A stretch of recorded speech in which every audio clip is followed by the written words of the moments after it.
Hello and welcome to another episode of the Coder Career podcast with myself, Cameron Blackwood. Those of you who are not familiar, I'm an ex-technical recruiter who has now become a software engineer, and I've created this podcast so that I can show my experience with both sides of the table and interview some guests from all over the industry to help you break into and subsequently level up in the tech industry. Now, my guest today, Joe, is a highly experienced recruiter who's recruited people internationally into a wide variety of tech roles, and he'll have some fantastic insight for you if you're either trying to get that first job in tech or you're trying to level up and climb up the ladder into a new role. So without further ado, Joe, would you like to introduce yourself? Yeah, love to. Yeah, I appreciate you having me on, Cam. Thanks very much. Delighted to be here, actually. Like I said to you offline, it's normally me on the other side actually doing the interview, so this is quite refreshing. So my name's Joe Bignell. I've worked in the recruitment industry for 11 years now. The last 3.5 or 4 have been spent at Interquest Group, headquartered out of London, recruiting, like Cam said, into the tech market, not just in the UK, but the US, Europe as well. So we've got a global reach. I actually spoke to you for the first time when I was trying to recruit for your business when you were still on the recruitment side, Cam, right? Yeah, exactly. So when I was doing my stint as an internal recruiter, that's how we met. I was working for an AI startup, and we didn't have the budget to use external recruiters at the time. But I always remember that you made sure to call in every month. We'd just usually end up chatting about Arsenal and how miserable it was. Yeah, well, and unfortunately, some things never change. Yeah, recording this after the 2-0 loss to Brentford. So the less said about that, the better. Yeah, moving on. Cool. So should we kick off some quick fire questions? It's a kind of good way to warm up a little bit. So what's your first memory of the computer? What was your first computer that you used? Oh, it was when I was in sixth form and my mum and dad bought me an Advent laptop. This thing that took ages to fire up, and it was still on the old BT modem that sounded like it was firing that dial-up, dial-up sound is the sound of my early childhood. That I'm not even going to try and imitate it. Where it's getting 56 kilobits down. I mean, I've been really fed up because I've just moved into a new flat and I only get 30 megabits down. Like it's times change. Yeah, I think I had something similar. In sixth form, and I used that for I think the best part of about 5 years. So I persevered with it and made do with it. That was my first ever one. Oh, nice. Yeah, I had some absolutely brick thick Acer laptop, and I absolutely loved that thing. And it must have been awful. I think it had like about 1 gigabyte of RAM. It was terrible. It took about 10 minutes to load up, but a lot of fun memories of doing stuff like playing Football Manager 2007 on there and that kind of thing. Indestructible, those things. Oh, yeah, absolutely indestructible. Nothing like the ones today. You could chuck it down a flight of stairs and it'd be fine. It's like the old Nokia phones. That's it. Yeah, exactly. Cool. And what's your favourite tech city in the world? Because obviously you already mentioned you recruited internationally. Yeah, good question. I think do you know what? Honestly, it's probably got to be one of the Scandinavian ones, just because, you hear a lot about tech cities like Berlin and like London and like Barcelona even. But when it comes to Scandinavia, I just think when it comes to tech, they're doing so many cool things and so many diverse things. I mean, health tech is obviously a big part of the Scandinavian ecosystem. Spotify obviously is a huge one that we all know. And I just think they've got some of the most beautiful scenery as well. So for work-life balance, Scandinavian market for me. Yeah, I've heard great things, and that is really. I've noticed a trend towards Stockholm and Copenhagen in particular. It's stuff is really moving towards there, and the Spotify effect is huge. But like you say, the healthcare startup scene is really exciting, and I'm sure we'll get onto this, but I've noticed a lot of London-based recruiters have rapidly started opening up a Scandinavian division, and that's usually a sign that things are going well. Cool. And are you more of a music or a podcast man when you're working, or do you prefer complete silence? No, cannot work in silence. No, I hate it. I definitely am music when I'm working, but if I'm out on a run or a walk or whatever, it'll be a podcast.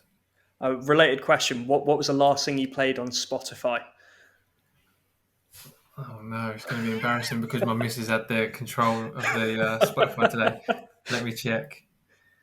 What was it? If it's any consolation, I had UK Garage on all afternoon. So. No, mine was Chris Brown and Tiger, Deuces. It's not a bad song. I like a bit of Tiger. Yeah. That takes me back to the early 2010s. Yeah, cool. I cannot work in silence. Yeah, I'm the same. I can't do it. Even if it's instrumental music, that's fine. But yeah, Yeah. I just can't do it. Yeah. Also, as well, similarly, are you? Do you find you do your work early? Are you an early riser or more of a night owl? Definitely an early bird.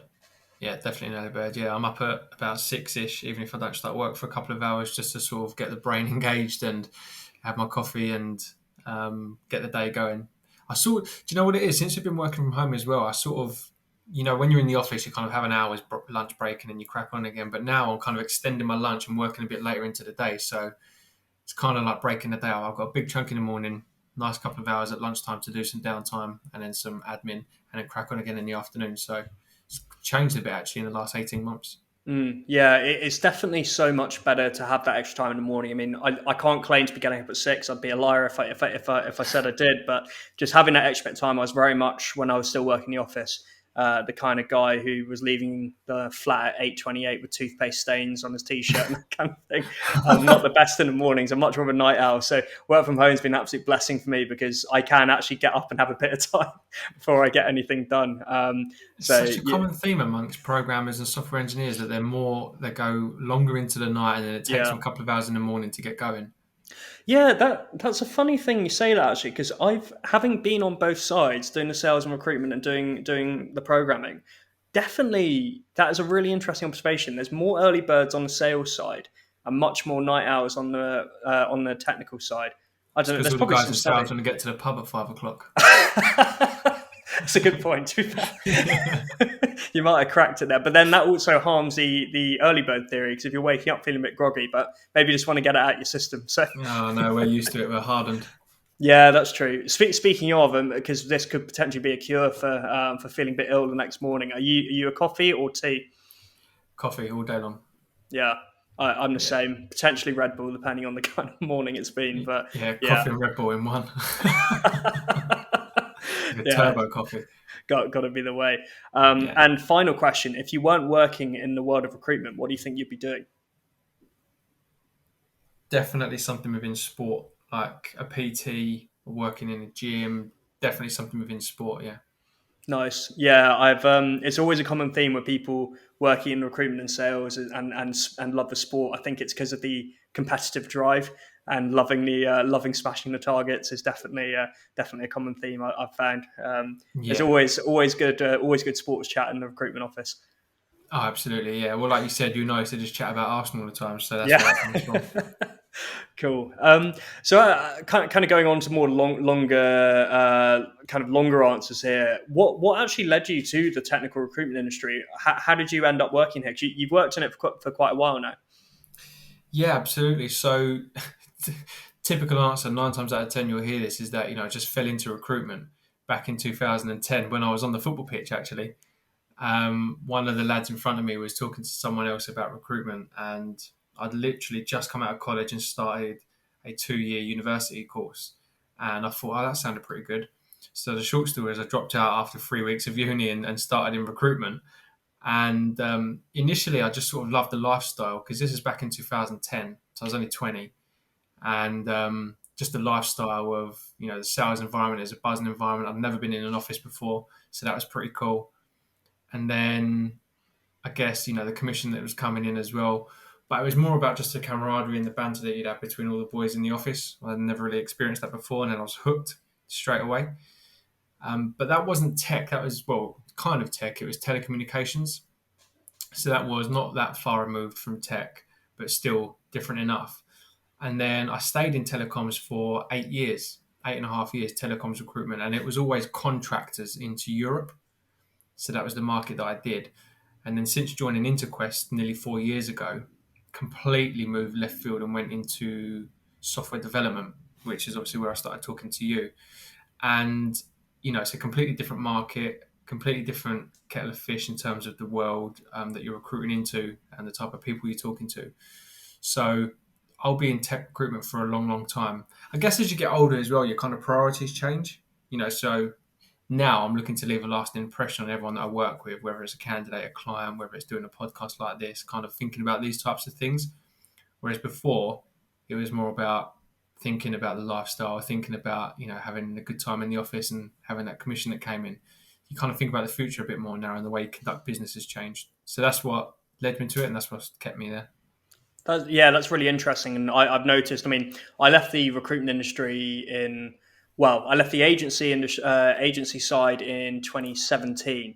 And I'd already know, but even by that point, I noticed the culture in general shifting away from as fun as the camaraderie and trying to hit those commission targets is. I noticed that a lot more recruiters really marketing themselves as like long-lasting partnerships and socially responsible and that kind of thing. So it's really interesting to see how it shifted in such a short amount of time, and it is very interesting. I mean, I guess particularly for our non-UK listeners, because the UK is very much the centre of the recruitment market. Can you explain what the difference is between someone who works for a recruitment agency and someone who works directly for a company, like an external versus internal recruiter model?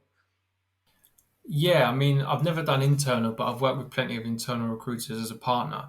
I guess the biggest difference for me would be like the hunt of new business. You know, like the thrill of the chase and the high you get, or certainly the high that I get when I sign with a new client or I start placing candidates into a new client and get to meet people that you've never met before for a coffee or for a beer, or you take them out, and you just meet a bunch of new people for the first time. I guess that's for me the biggest difference. Internal, you probably speak on this more than me, Cam, but internal, I believe, is more about nurturing the relationships within that business.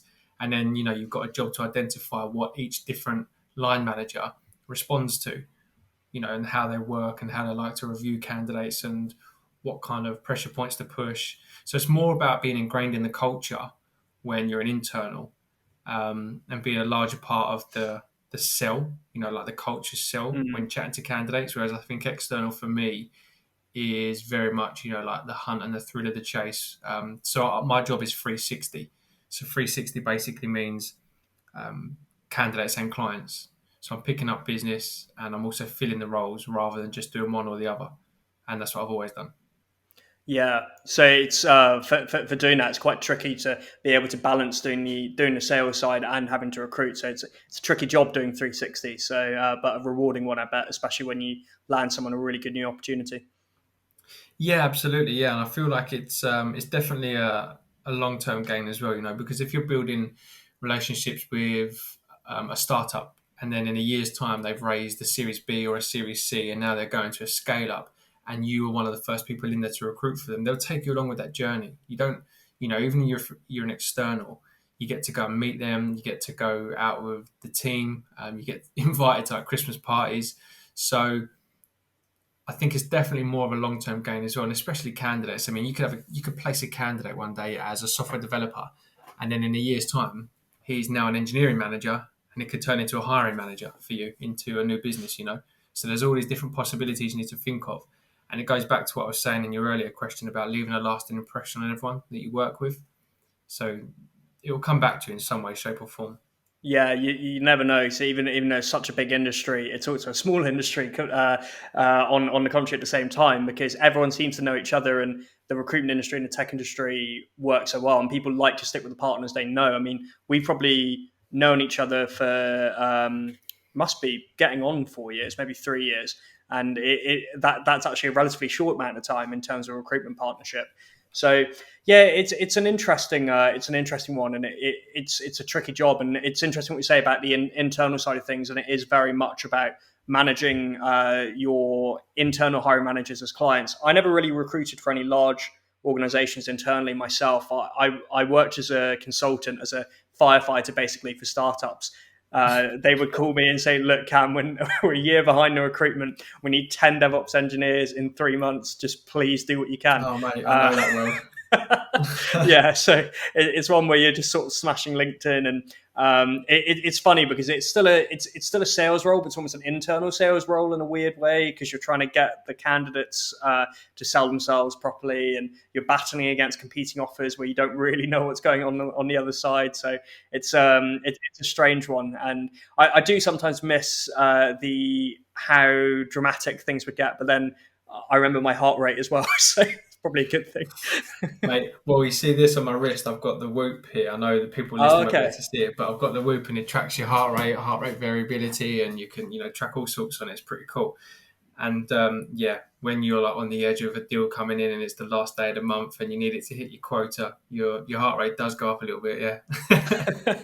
I've had my I have a Fitbit, and I've had that on during certain like sports matches, and it is funny to watch it spike when I'm just, and in the interest of clarity, I mean when I'm sitting on my sofa watching the sport, not when I'm playing, and just watching it spike at certain points. Like I don't know if you're a rugby man, but during the recent Lions tour, it spiked through the roof in the last 10 minutes, and it is it's funny. It's an effective way to burn calories. Yeah, But absolutely. yeah, I mean, I guess going back to the dealing with the tense situations, has there been anything like crazy that you've had to manage? Like, has a candidate ever done something outrageous? I mean, just give you an example. I once had, when I recruited graduates, I once had someone call in, tell me his grandmother had died, and then called me in the afternoon and said that actually she was fine and he could still go to the interview because obviously he just had blown off some other interview. So I had some corkers working grad recruitment specifically because the lies would be outrageous. Have you ever had anything ridiculous happen like that? Yeah, I mean, similar lines to you as well, there, mate. Where people have said they've been in like a really bad car accident, or they're unavailable now because they've had a really bad injury, and then you find out further down the line, like literally a couple of days later, that they just started at one of the competitor companies that I was interviewing for, and Yeah. it's just a crock. But yeah, I've had a few of those. I mean, difficult candidates come with the territory, but difficult clients come with the territory as well. Yeah, that's true. Yeah, I mean, in terms of candidate story, I mean, one of the best stories I ever had, memories that I've got, is sent the candidate to a role and he just ghosted me. Just couldn't get hold of him because he got an interview request. I couldn't get hold of him. Could not get hold of him on the phone, text, send a pigeon, email. You couldn't get hold of this guy for anything. And then the client emailed me a couple of days later, said, "Oh yeah, we had a great interview with the candidate. We want to take him through to the second stage." And this carried on. I just could not get hold of the candidate, but he was in touch with the client directly. Turned out that like a week's gone by, and I've written this off now. I can't get hold of this guy. He's non-committal. Just he's gone. It's off my book. Client emails and saying, "Yeah, we've had a couple of good interviews with him. We'd like to make him an offer." So I've then tried to call him to extend the offer. Cannot get through to him. Just ghosted me again. The guy is just impossible to get hold of. I've had to go back to the client and explain it. They've emailed me saying, "Yeah, he's got the contract. He's signed it. He's starting with us next week." So the Sorted. Yeah. whole process was managed by the candidate and the client, and I'm in the dark thinking, "Oh, it's not going to come through." And then you get like a 10 grand fee land on your desk out of nowhere. So, I mean, That's if the you can get absolute more like best that, way. Yeah, yeah, it would be the best job in the world if you could do that. If just all the clients and the candidates manage your own process, and you just sit back, become the matchmaker. It's I forget what the name of that super agent who represents like Ronaldo and all that. It's like it would be like that oh, where you're George sitting back. Mendes. Yeah, that's the one. Yeah, just sitting back and watching the deals roll in. That would be Oh that God, would be the yeah, life. Yeah, if you could get a piece imagine. of every deal going on in the London tech scene, it'd be absolutely sorted.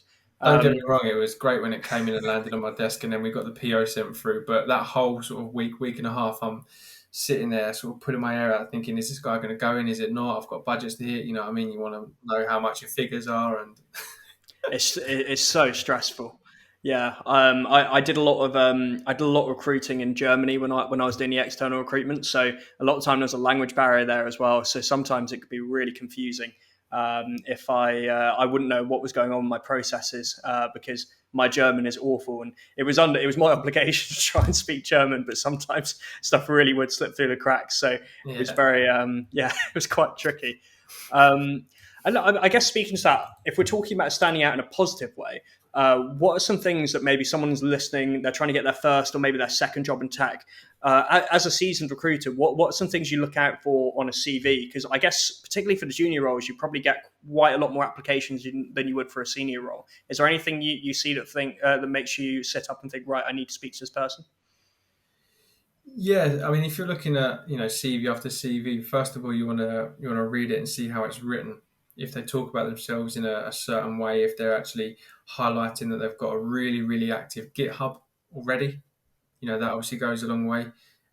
If they're talking about some of the tech stack they're working with and it's quite modern, that will go a long way. So I can speak about Kubernetes, I can speak about cloud native, Terraform, Docker. I can talk about those tech because that's the tech that I recruit for. So if I'm looking at a CV for me specifically, and I'm seeing a modern tech stack with somebody that's maybe like a year or two's experience and already working with these cloud technologies, I think that's going to make them stand out as well. I think it's up to a candidate as well to clearly show why they could be a good hire. So I don't mean going to the lengths of the earth to write a good cover sheet, but you know, showing some creativity on the CV, and have some personal projects that are written in Golang or Python, or bring something to the table that not everyone else is bringing. Yeah, absolutely. There's very much a mold, and it's almost like one of those sort of starter pack memes where these junior candidates they'll all have like the same 3 or 4 personal projects. And I always say to people when they come to me for advice about this is you need to think about a problem you have in your own life right now and then develop some kind of solution for it. It doesn't have to be fully fledged. And if you write that in with modern tooling, in with the tools that you want to get a job in, that's the best way forward. And you're mentioning a lot of the DevOps tools, and DevOps is it's unlike any market right now, the way it's heating up. Aside from maybe machine learning, there's nothing like it in terms of the demand and the growth of vacancies. And if you're sort of listening right now and thinking what sector within the engineering industry should I get into, DevOps is. It was one of those things I didn't fully understand when I was a recruiter, because I didn't really recruit for DevOps. But working as an engineer now, I just see the work DevOps engineers do, and they're absolutely critical to any even startup-sized organization. It just makes life so much easier.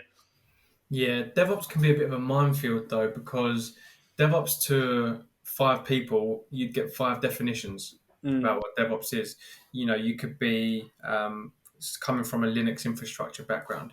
You could be a software developer that knows how to maintain his own code.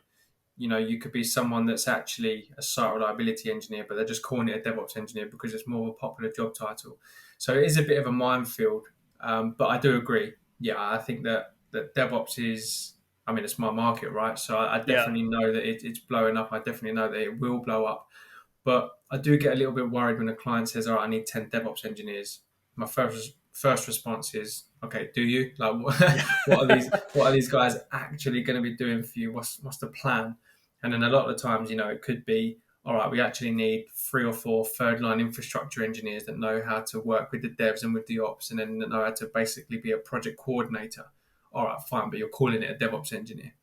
So yeah, definitely DevOps. If you're green and you're going into this with your eyes wide open and you've got all avenues to explore, I'd definitely say DevOps.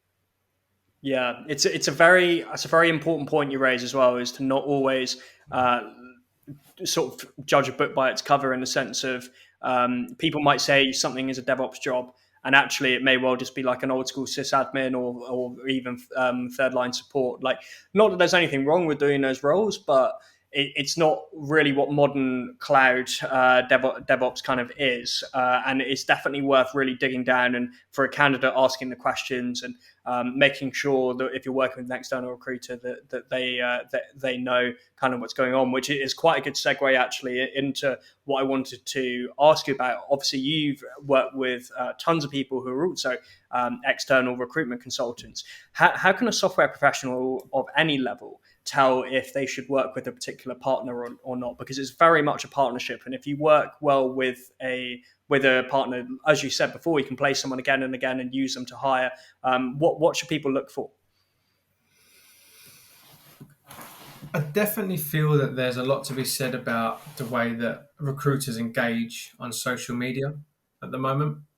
I mean, I don't know what you use like, Cam, when you use on the recruitment side, but you don't see every recruiter using LinkedIn or Twitter or Slack or being that active on social media.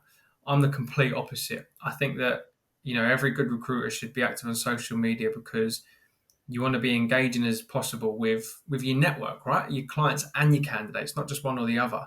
If you're constantly in someone's face on social media, with content, like relevant content, not just talking about what you've had for lunch or whatever, but with relevant content. So for me, I'll be posting about Kubernetes, I'll be posting about meetups, I'll be posting about all that good stuff in the DevOps world. I think that's someone that knows their market, because if you don't, you're going to get found out pretty quickly on social media if you're just waffling about something you don't really know much about. So you really want to go to a recruiter that has a bit of knowledge behind them and a bit of weight behind whatever they're talking about. Um, And also as well, I mean, the recruitment industry gets a bad rep, as everyone knows. That's not a secret. I think the basic stuff gets forgotten about. So if a candidate's in a process with you and you're not giving them feedback, even if you don't have feedback yourself, you still give them a call or drop them an email or a text and just say, look, no feedback yet, just keeping them engaged, just so they know that they're not chucking their CV in and they're one of 20, especially if you're new as well, going into this industry. It's Yeah. tough. You just want feedback. You want to know why you're not getting picked. You want to know why you're not getting picked for interviews. You want to know why you're failing your interviews. And when you've got 10 interviews and not one of them's coming back to you on feedback, it can be quite demoralizing. So I think a good recruiter will always give you constant feedback, good or bad. They won't shy away from it if you get rejected. Yeah, exactly. Even a call to say no news is a lot of the best recruiters I used to work with.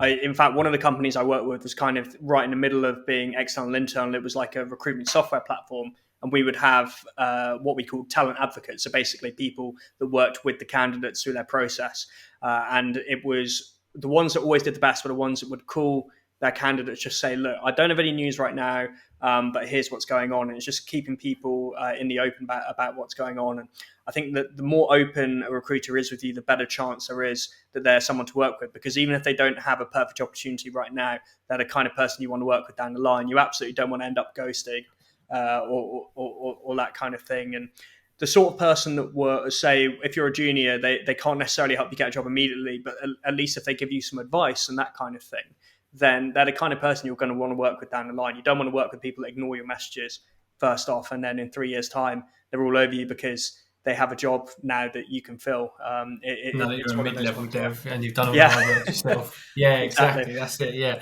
Even if, you just need to give them a time of the day, because Interquest is good in that sense, because even if I don't necessarily recruit people that are entry level or juniors, Interquest is such a big organization that where we have a number of different departments whereby, I've got 15 colleagues as a part of the Interquest Group who only recruit entry level people into the software world and only recruit second jobbers into software dev environments.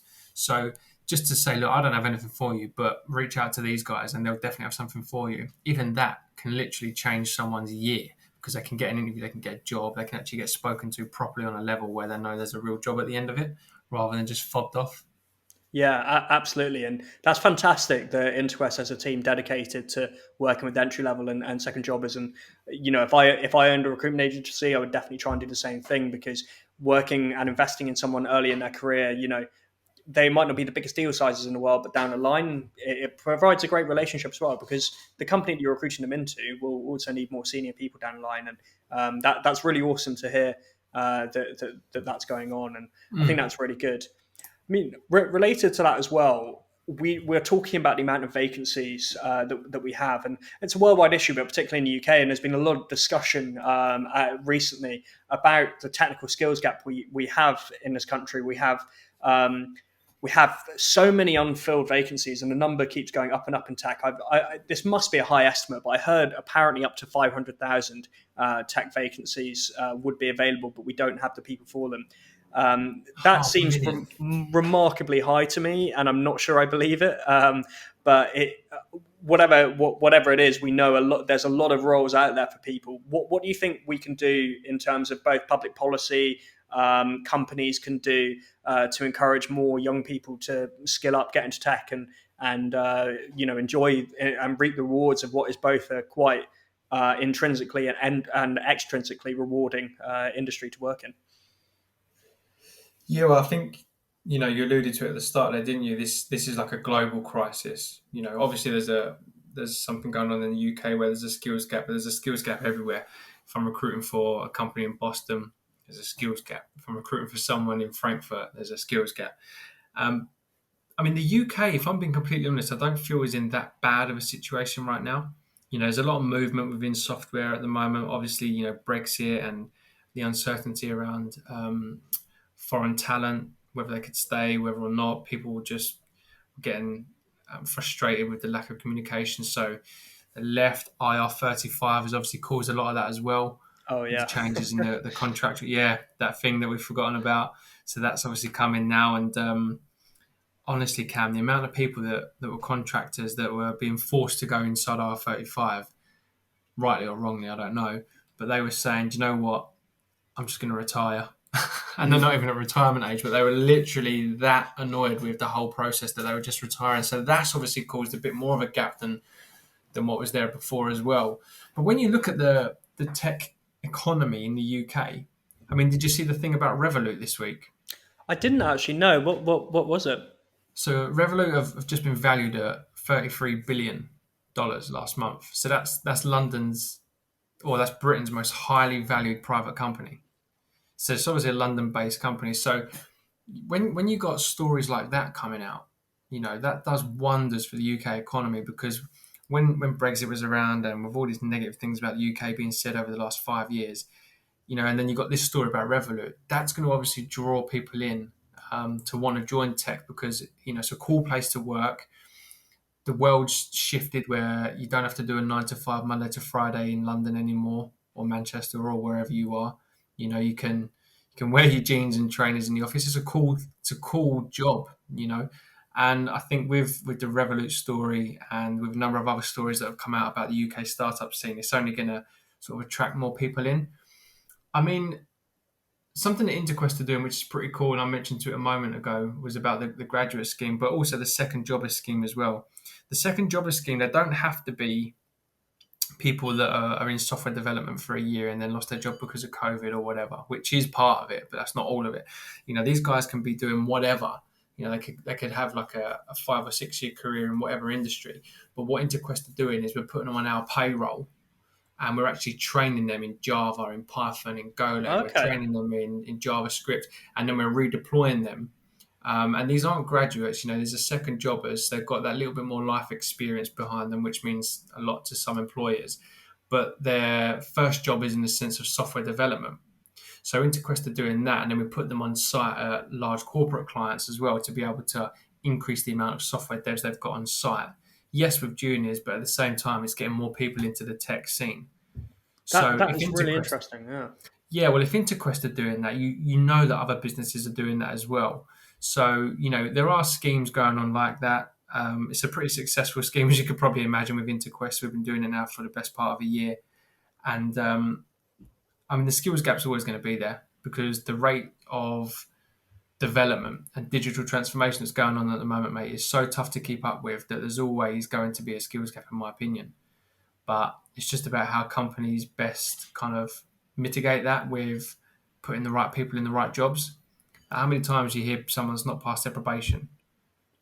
Yeah. That's obviously going to cause like a knock-on effect across the tech industry as well, where people are just bouncing around from job to job, never really settle anywhere, which means they never really make a big impact or a difference at the company they're at because they're not there for long enough. And then they decide it's not for them. That's the problem. Yeah, exactly. And some of the best coders and some of the best software engineers in this country were contractors, right? They're not the best, but some of the best were contractors, is what I'm saying. So when you've kind of burnt bridges with those guys now by making them go inside IR35, they're kind of disillusioned with it. And that's obviously caused a bit of an issue as well. So look, IR35 is not going to be reversed because it's too far gone now. But I mean, this is a wider conversation to have. But I just think the skills gap isn't, I don't think, as bad as what it's played out to be. I just feel like there are certain gaps that can be plugged, but it's just about refining interview processes, actually defining what your infrastructure looks like and what you want to do in 12 to 18 months' time. So, I mean, there's schemes out there, but yeah, there's always going to be a skills gap, mate. Yeah, that's very true. And I mean, I guess when you have any industry that's kind of experiencing runaway growth, it's inevitable. And but that is really great about the second jobbers, because when you first mentioned it, I assumed that just meant maybe someone who was going on to a second job in tech. But the fact that you're putting them on payroll, supporting them, that's exactly the kind of policy that works, because people that are getting back into tech after starting a family, getting back into any industry after starting a family, or losing a job in recently stuff like hospitality that's gone down because of COVID. It's a great kind of step forward, and I think more of those schemes like that would be great, and more people taking up apprenticeships after leaving school and that sort of thing would be a great way to fill the skills gap. But yeah, it's like you say, the crisis is whether it's a crisis at all is obviously debatable, but then it's definitely easier to solve. And we have the people, and it's not anything magic learning to code. It's just about understanding some fundamentals, and once you do that, it becomes so much easier once you get that first job to progress in the industry. But yeah, do you know what? Do you know what will be coming soon, mate? They'll be like merging more job titles. They've done DevOps, now they've done DevSecOps. Now they'll do, like another one further down the line where they start bridging a couple of roles together as well. Don't scare me. I'm going to end up having to be like dev, marketing, sales, sec, ops person.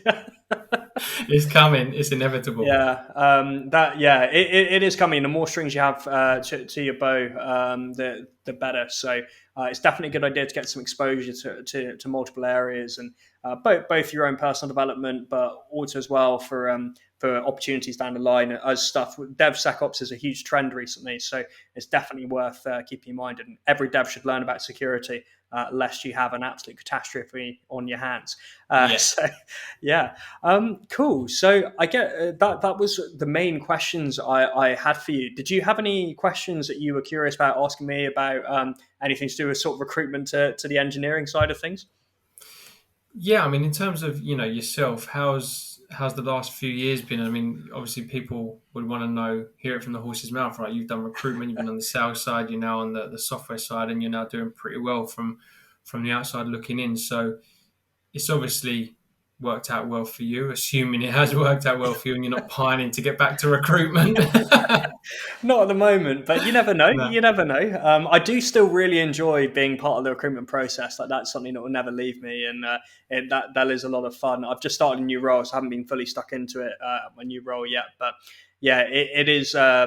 It's interesting. It's been a change of scene, and like I would never tell anyone not to get into the sales and recruitment side of things. Learning how to speak to people and how to meet expectations and deliver stuff for clients is one of the most important interpersonal skills that anyone can have. Particularly if you're like a new grad, then you can get a lot from any kind of sales or recruitment role. So it was a really interesting transition, and I've been amazed how much I've had to use the people skills in terms of being a dev. I thought I would be sort of quietly tapping away all day, but it's actually surprisingly not the case about how much you're meeting internal client expectations and that kind of thing. So it still scratches the itch, and it's been an interesting but rewarding kind of transformation and transition. So I was able to kind of bridge it for like a year. I was I kind of blagged my way into doing 4 days recruiting, 1 day engineering for a company for a while. So I was quite lucky in that respect. Not everyone. Yeah, I turned on my sort of like Del Boy a little bit in the interview. Everybody needs a bit of Del Boy in them. Yeah, every recruiter's got a bit of Del Boy in them, even if he becomes a software engineer. Sometimes a bit too much Del Boy in the recruitment industry. Yeah, but that's why we love it. But yeah, so that's been that's been my experience. Been a positive one, but just because I left the industry doesn't mean I wouldn't discourage people to go into it. And the world really needs great recruiters. So I'm positive about it, and recruitment technology is going to be very interesting to see down the line how people can use it, because there's often an idea of people being replaced by robots. I don't necessarily think that's true. I just think it's technology will allow people to do their jobs more effectively, and I'll be interested to see how recruiters are able to leverage improved AI and generally just technology down the line. So yeah, it's a long answer, but yeah. Well, with the whole robots thing as well, that's something that I'm really passionate about, because if you think about it, when you're in sales or when you're in that kind of that sales mold, when you think about it, whatever you're selling, whether it's a product, whether it's a service, whether it's people skills, whatever, people are the only thing you're ever going to sell that has the ability to change its mind like that with no reason whatsoever. So robots can never detect that. So you're always going to need that interpersonal side. Everyone loves going for a coffee or a beer. You can't do that with a robot. So that's very true. Certainly not yet anyway. And automation is great to create a funnel, but particularly doing 360 recruitment, I think really talking about automation, it will be one of the last, the model might change somewhat, but I think taking the person out of it is going to be very challenging at any point. You might rely on a web platform of some kind to connect the candidates, but either way, you're going to have an agent in there dealing with things. Like, people have a utopia sort of vision of maybe like a Tinder-esque app where you swipe left, swipe right on a job, but I'm not going to name the app, but there has been apps like that, and they're not they're not like billion-dollar apps, because exactly as you say, people are irrational. Like that's the first lesson of like consumer and behavioral economics is people are not rational, and we love them for Yeah. it. But yeah, Well, when you think about COVID as well, right? People's the whole mental mentality behind, people wanting to get out, people wanting to communicate, people wanting to meet their friends and family. It's the same in sales. You still want to have that human interaction. Imagine being locked away and only communicating with a robot about your future career aspirations and your motivations, and then trying to negotiate a pay rise, but then the recruiter's doing that for you and leveraging it in a way where the client gets what they want, candidate gets what they want. You'll lose all of that. So I definitely don't feel like in my lifetime I've got to worry about robots taking over my job. and absolutely, and any engineers listening, that is a big advantage. I'm not sure we actually did touch on is the fact if you do work with an external recruiter as your partner, they can negotiate a better deal for you, and it's a win-win because they get a higher fee, you get more salary, and you can spend it on going out to the pub afterwards to celebrate with the recruiter that placed you. Yeah, exactly. Yeah. And then even better, you can get the recruiter's company to pay for it. Exactly. Hope my CEO's not listening. Yeah. All right. Cool. Well, it's been really great, Joe, and I really appreciate you taking the time. It's great to have you on, and looking forward to hopefully doing it again sometime. And but please do get in touch with Joe if you're listening. Joe, do you have kind of the best ways to get in touch with you if you're looking for roles in the industry? Yeah, certainly LinkedIn is the best. So it's Joe Bignell. You find me working at Interquest Group. Definitely contact me there. Or the email is joe.bignell@interquestgroup.com. Yeah, I'll be happy to hear from it. And thanks for you today, Cam, as well. I really appreciate it. I think what you're doing is pretty cool, bridging that gap between sales, recruitment, and first jobbers into the software industry. I don't think there's anything out there like it. So I appreciate you joining me. Oh, well, yeah. Thanks very much for coming. And I'll put all the details in the description so everyone can check it out. But again, thanks for tuning in. If you've made it this far, we really appreciate it. Please check out the thecodercareer website, which hopefully is launched by now, and the YouTube channel as well. But until then, thanks very much. This has been Cam Blackwood with The Coder Career. Cheers.